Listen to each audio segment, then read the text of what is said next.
I think after a diagnosis, you tend to almost romanticize your past life. But we'd spend a lot of our days writing and gigging. Going on stage with your best mates is the best feeling in the world. I'll never underappreciate being on stage ever again. There was a time I wondered, oh God, will I ever get to do this again? Hello everyone, this is GK, looking rather barefaced.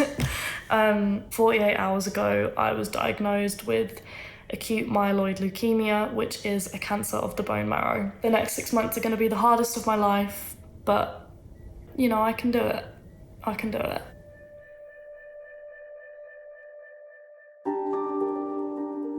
Grace is one of a kind. She's amazing, she's fiercely loyal, she's intelligent, she's passionate. She is just unstoppable, she really is.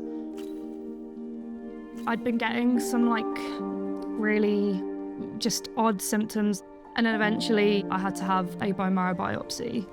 I was called in, and I remember being in the waiting room seeing all these, posters everywhere that alluded to cancer, and I was there, I was like, oh my God, this is happening. My mum and my dad and my stepdad, they'd all driven up. And as I walked out of the waiting room, I remember walking down the corridor and seeing, oh, sorry, I'm getting a bit upset.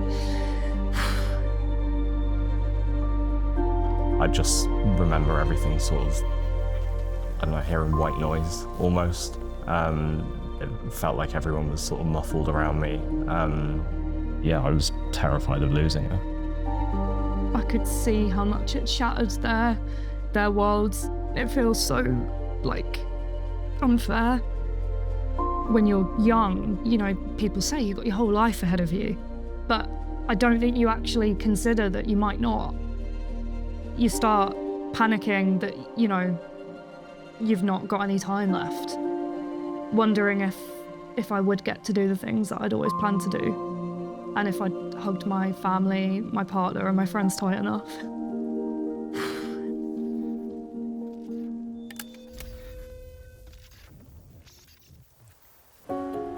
Immediately after my diagnosis, I was brought up to J94 in St James's Hospital in Leeds, and my clinical nurse specialist was there, and my youth support coordinator, Padma, was there as well.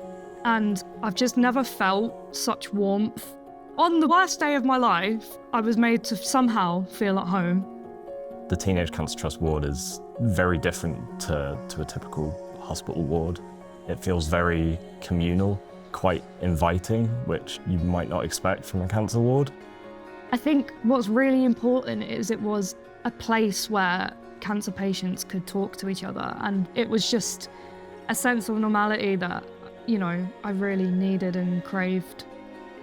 I feel grateful every single day for the nurses and the doctors who cared for Grace and brought her back to wellness, back to us. The support that they offered to Grace was immeasurable. Without them, Grace potentially wouldn't be here, and I wouldn't be able to get to live the rest of my life with her. So I'm the lead singer of Venus Girls, and after all we've come through and we've stuck together for, it's really special, and any gig we play is a victory. It's not something I was guaranteed at one point. Teenage Cancer Trust makes a difference in the lives of young people facing the unimaginable. It's happening everywhere, all over the UK, to different people just like Grace, and they desperately need the support to get through this too. Getting diagnosed with cancer as a young person completely shatters the world as you know it, but it was absolutely my saving grace that Teenage Cancer Trusts were so present in my cancer journey. They're a very, very, very special charity, and I'm so grateful to them. Please donate to Teenage Cancer Trust tonight and help young people like Grace going through the toughest times of their lives. The importance to me is that people donate, because it really is incredible what they did. Your support means that Teenage Cancer Trust can continue to help young people like myself through a really difficult journey. Thank you.